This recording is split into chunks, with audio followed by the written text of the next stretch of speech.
Bom dia, bom dia, bom dia, senhores, senhoras, senhoritas. Professor Leonardo na área para falar para vocês um pouquinho sobre a população brasileira, na verdade, dar continuidade, né, sobre a nossa discussão sobre a população brasileira. Em um vídeo anterior nós vimos a questão da demografia, expectativa de crescimento, tá? E hoje nós vamos começar pela expectativa de vida da população brasileira, certo? Pegando em uma questão histórico-geográfica, quando pensamos em expectativa de vida, quer dizer o quê? Qual a média de idade que a população brasileira atinge? E esse é um ponto bem interessante, tá? Porque em 1940 a média de vida de uma pessoa era 42 anos, tá? Nós já vimos aí pelos WhatsApp da vida, né, notícias de antigamente que colocava que um caminhão adentrou em uma casa e acabou matando uma velhinha de 40 anos de idade. Sim, uma pessoa com 40 anos, tá? Em idos de 1930, 1940, era considerada uma pessoa muito idosa, certo? A média de vida era 40 anos, 41 anos. Mas por que, professor, viviam menos do que se vive hoje? Pela questão de saúde, pela questão de saneamento básico, pela questão de acesso, tá? Além da inexistência de muitos medicamentos que nós temos hoje, também nós tínhamos a falta de acesso ao hospital, à saúde, a programas, né, que possibilitam a sobrevida do indivíduo, certo? Bom, dando continuidade, em 1960 essa expectativa subiu para 52 anos. Tá? Entendam que isso não é só uma questão do Brasil. Tá? Nós vamos pensar em um nível mundial, nós vamos ter o melhoramento dos medicamentos, o aperfeiçoamento das técnicas médicas, certo? A melhora também na questão dos tratamentos, tá? E o aumento de acesso aos poucos a hospitais, postos de saúde, aos próprios programas que começam a surgir de saúde comunitária, tá? Que vai proporcionar esse aumento, tá, gradual na vida, na expectativa de vida do brasileiro. Se nós pegarmos, por exemplo, a partir dos anos 2000, nós chegamos a 70 anos. Essa é a expectativa do brasileiro a partir dos anos 2000, certo? 70 anos de idade. Tanto que no Brasil, hoje, o idoso, para ser considerado idoso, tem que ter mais de 65 anos de idade. Ou seja, se você quer estacionar em local de idoso, se você quer pegar fila para idoso, você tem que ter mais de 65 anos. Se tiveres menos de 65 anos, na verdade você está incorrendo numa transgressão legal, certo? O que você está fazendo é um crime. Então, sempre é bom cutucar o papai, sempre é bom cutucar a mamãe, o tio, a tia, quando estaciona em vaga de deficiente, em vaga de idoso. Se ele não faz parte desses grupos, ele não pode estacionar. Nem que seja por um tempinho só. Não pode. Tá? Isto é ilegal, certo? Então, a população brasileira, como nós já vimos, ela vem envelhecendo, porém a nossa média de idade ainda, média, é entre 25 e 29 anos, mas sempre pensando com a tendência de como as pessoas estão vivendo mais, elas tendem a ter filhos mais tarde, então isto vai se ampliar, tá? Imagina-se que isto vai se ampliar, certo? E, obviamente, nós vamos ter uma média de vida que vai chegar aos 34, 35 anos até o ano 2050, certo? Esse é um padrão, tá? Que é possível que se chegue. Claro, obviamente, se nós tivermos alguma mudança drástica, tá? Bom, na questão da cor no Brasil, tá? Cor de pele, tá? Primeira coisa, temos que ter um cuidado. As pessoas adoram colocar, principalmente nos censos, a figura de raça. Raça necessariamente, pessoal, não quer dizer cor de pele. Tá? Raça é uma coisa que nós usamos só para animais, porque para a antropologia, raça é uma diferença biológica. E, obviamente, a cor de pele não é uma diferença biológica, ela é uma adaptação do corpo. tá? Ou seja, todos somos iguais, ok? Então, a partir do censo, tá, que se tem, em 2010, a população brasileira, cor branca, era de 53,7%. Parda, 38,5%. Negra, 6,2%.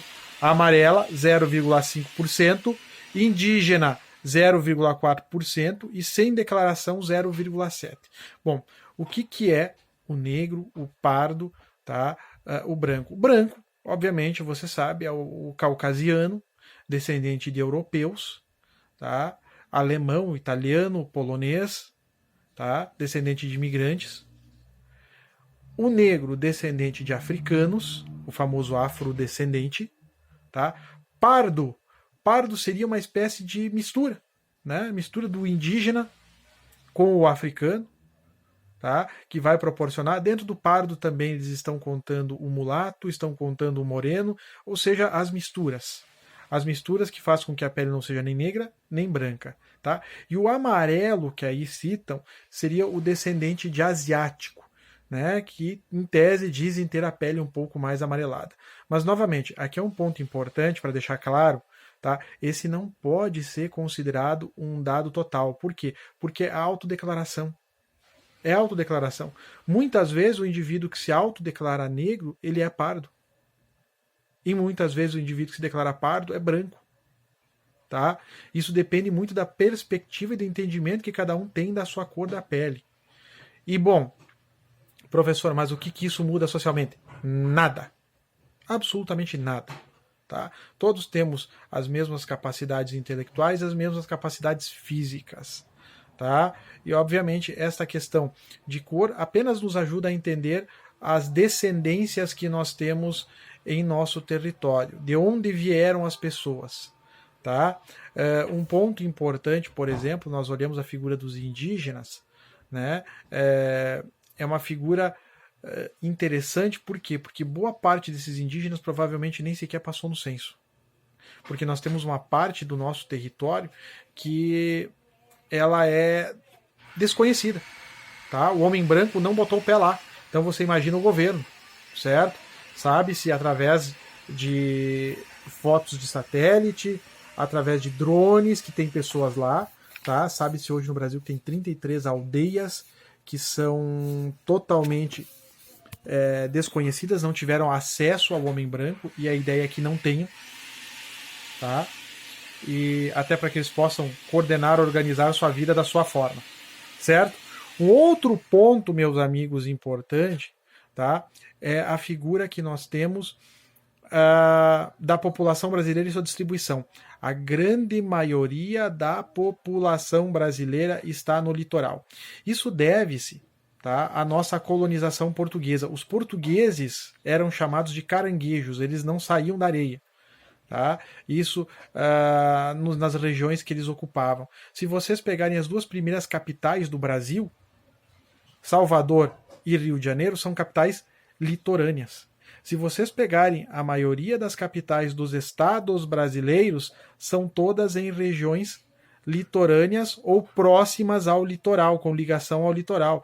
Posso citar, por exemplo, Florianópolis, Santa Catarina, Rio de Janeiro, né, que são no mar, tá? No mar, literalmente ligadas ao mar, certo? A interiorização, opa, dei um trava-língua ferrado aqui, tá? A interiorização do Brasil vai começar com o senhor Juscelino Kubitschek em 1950, quando ele resolve instalar a capital federal no Cerrado brasileiro, onde hoje chamam Brasília, que é onde hoje está a nossa capital. Aí que se começa a ideia de interiorização, nós vamos ter um princípio da ocupação de Rondônia, Roraima, Mato Grosso, na década de 60 e 70, onde muitos agricultores do Rio Grande do Sul, Paraná e alguma coisa de Santa Catarina sobem para esta região para criar fazendas, para produzir, tanto que hoje do Mato Grosso vem a maior parte da produção de carne de gado do Brasil.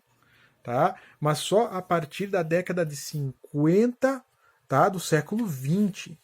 Vejam, Isso é bem novo, tá? Então, esta base que nós temos no Brasil, da nossa população, ela se distribui muito para o litoral, tá? Muito mesmo para o litoral. 27% da população do Brasil está no litoral. O resto da população está espalhada em diversas regiões, tá? Mas, professor, não parece ser a maioria da população? É, porque se você pegar o Brasil praticamente tem um tamanho de um continente. O continente sul-americano é quase todo o Brasil. Tá? E aí, depois do litoral, o povo se espalha em pequenas cidades, em pequenas localizações, tá? Pelo resto do nosso Brasilzão. Então, esse é um ponto a se colocar, né? E por isso que a maioria das capitais estão no litoral. Por isso que os locais mais desenvolvidos estão no litoral. E sempre lembrando que é a partir do litoral que nós enviamos a grande maioria dos nossos produtos para exportação, tá? Todos saem por portos, dado que a questão aeroportuária ainda é muito cara, tá? E os aviões de carga não são muito desenvolvidos para tal transporte, tá? A gente usa mais o avião para transportes de frios, de coisas que são extremamente perecíveis, que nem congelados podem ficar por muito tempo. Aí você utiliza o transporte aeroviário, certo? Então, esta é a lógica que nós temos aqui, tá, nesse vídeo. Tá? Se gostarem, podem curtir, podem compartilhar, não tem problema nenhum. Um grande abraço a todos.